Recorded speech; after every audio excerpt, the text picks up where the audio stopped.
420 హామీలు ఏదైతే ఈ ప్రభుత్వం ఇచ్చి గద్దెనెక్కి సంవత్సరం గడిచినా కూడా అమలు చేయట్లేదో వాటి విషయంలో ప్రశ్నిస్తాం.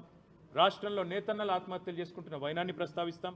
ప్రతి ప్రజా సమస్యని స్పృశిస్తూ తప్పకుండా మేము డిమాండ్ చేస్తున్నాం. శాసనసభ సమావేశాలు కూడా కనీసం నెల రోజులు నడపాలని మేము డిమాండ్ చేస్తున్నాం. ఎందుకంటే ఈ నెల రోజుల్లో తప్పకుండా రాష్ట్రంలో ఉన్న ప్రతి సమస్యని మాకు టైం ఇవ్వండి, గొంతు నొక్కకండి. తప్పకుండా ప్రతి సమస్యను ప్రజల తరపున మేము లేవనెత్తుతాం, కొట్లాడతాం. శాసన మండలి శాసనసభలో మా గొంతును రాష్ట్ర ప్రజల తరపున తప్పకుండా వినిపిస్తామని చెప్పి సందర్భంగా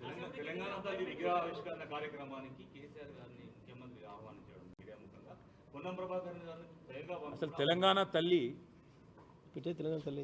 తెలంగాణ తల్లి విగ్రహం అనేది ఏర్పాటు జరిగిన నాడు రేవంత్ రెడ్డి గారు ఎక్కడున్నారో, వారు చెప్తున్న ఈ మిగతా నాయకులు ఎక్కడున్నారో మాకు తెలియదు.